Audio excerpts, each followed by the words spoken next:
Hello and welcome to my channel Alvina Zoid Learning English. Students, welcome to the class. Let's learn something new, something interesting. As you all can see that today's topic is invitation, and in this video we are going to learn about invitation in a detailed manner. But this time we learn about formal invitations in a detailed manner, and here we go. What is an invitation? The very first question, students. So बच्चों, आपको ये बात बहुत अच्छे से ध्यान में रखनी कि इन्विटेशंस होते क्या हैं। तो पहले तो हमको ये ध्यान में रखना है कि इन्विटेशन शॉर्ट कॉम्पोजिशंस होते हैं, मीन्स हम इनको बहुत लंबा नहीं लिखते हैं। और सेकेंड थिंग इज कि they are basically written for any individual और it is written for a group of people. Yes, so that is exactly for different occasions. अब अगर मैं बात करूं इनके टाइप्स की, so students, the types if I talk about, they are divided into two types, formal invitations and informal invitations. Formal invitations कौन से होते हैं? वो invitation that we write for any particular occasion, like formal topic if it is, जैसे कि card banner, if there is any annual function in your school, आपके college में कोई फंक्शन है, कोई फेस्ट है, कोई इनॉग्रेशन है, तो उसमें अगर आप एक पर्टिकुलर ग्रुप ऑफ पीपल को बुलाते हैं तो one particular card serves the entire parents, so that is called your card format. And the second is your letter format, that is for a particular person, means the chief guest if you want to invite. Yes, if I talk about formal invitation and their points to remember, बच्चों हमको ये बात बहुत अच्छे से ध्यान में रखनी है कि जब हम फॉर्मल इन्विटेशंस लिखते हैं तो फॉर्मल इन्विटेशंस लिखते समय हमको हमेशा थर्ड पर्सन का ध्यान में रखना पड़ेगा, मतलब हमको उसको थर्ड पर्सन में लिखना पड़ेगा।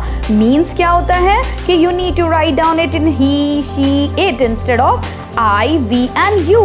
मतलब कि आई, वी, यू की जगह पर आप ही, शी और इट का यूज करेंगे। ओके, और अगर हम आगे बात करें, so you need to be very very careful while writing कि आपको उसके अंदर और क्या एंट्रीज करनी है। तो वो एंट्रीज होती हैं कि आपको जो इनविटेशन है उसमें आपको डेट, टाइम, वेन्यू, ओकेजन, उसमें आप किसको इनवाइट कर रहे हैं, उसका चीफ गेस्ट कौन है, अगर कोई वीआईपी है तो उस वीआईपी का नेम या उसकी डेजिग्नेशन, ये सारी चीज़ें होना बहुत ज़्यादा ज़रूरी होता है। और जो सबसे ज़रूरी चीज़ होती है बच्चों कि दैट ऑल द डिटेल्स जो भी आपने एंटर करी है वो सारी डिटेल्स बहुत ही क्लियर मैनर में हो, ताकि पढ़ने वाला आपके कार्ड को बहुत अच्छे से या आपके इनविटेशन को बहुत अच्छे से समझ जाए। अगर मैं बात करूं कार्ड फॉर्मेट की तो वो हमेशा एक बॉक्स में प्लेस किया जाता है। सो आपको ध्यान में रखना है all these points to remember. Yes student, here we have our first style that is called format of a card. Means जब हम कभी फॉर्मल लेटर में, फॉर्मल इन्विटेशंस में किसी कार्ड फॉर्मेट को फॉलो करते हैं तो कार्ड फॉर्मेट में आपको सबसे पहले क्या लिखना है? The one those who are inviting, means the host. तो होस्ट कौन है? The principal, staff and the students. और कौन होस्ट है? वो होस्टिंग पर्टिकुलर ऑर्गेनाइजेशन का नेम। उसके बाद what is exactly the occasion, when is it going to happen, what is going to happen, when, where, why, and all these things, means the rest of the details are going to be mentioned. और जैसे कि मैंने आपको कहा कि chief guest का name mention करना या उनके डेजिग्नेशन मेंशन करना एक मैंडेटरी चीज़ है। और लेफ्ट हैंड साइड, ये बात ध्यान में रखिए, left hand side at the corner जो होस्ट है उसकी डेजिग्नेशन को कॉन्टैक्ट नंबर के साथ लिखना मैंडेटरी होता है कार्ड फॉर्मेट में। अब अगर हम बात करें लेटर फॉर्मेट की, सो लेटर फॉर्मेट मैंने बच्चों जैसे आपको बताया ना कि कार्ड फॉर्मेट आपका वन फॉर ऑल, मतलब एक कार्ड एक ग्रुप ऑफ पीपल को बुलाता है।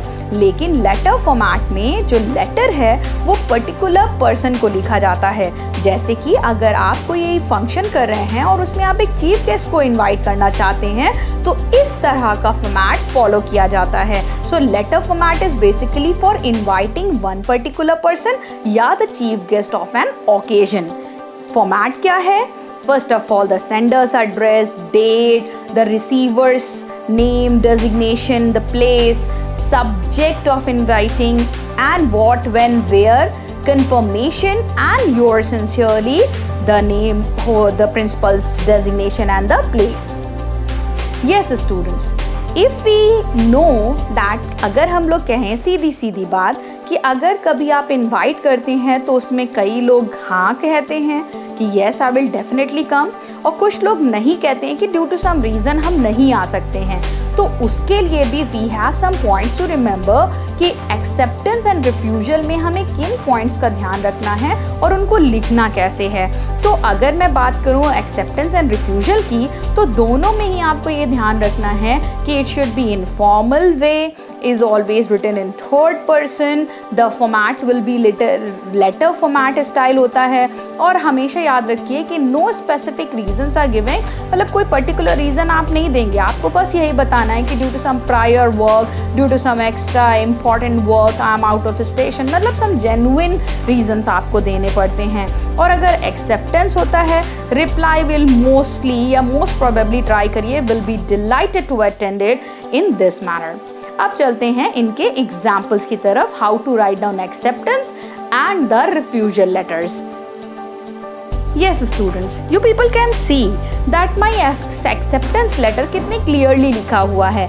Acceptance letter में आपको क्या करना है कि again you have to write in the letter format, और कैसे लिखना है, पहले तो आपको sender's address, उसके बाद डेट, और फिर सीधा सीधा आपको सैल्यूटेशन लिखना है, और फिर अपना एक्सप्रेस करना है, ग्रेटफुल हैं आप कि आप बहुत खुश हैं कि आपको इनवाइट किया गया as a chief guest for that particular occasion, और आप अपना अश्योरेंस भी दे रहे हैं कि yes you will definitely come, और लास्ट में आपने उसको सब्सक्रिप्शन से योर सिंसियरली से क्लोज किया और फिर अपना नेम मेंशन किया।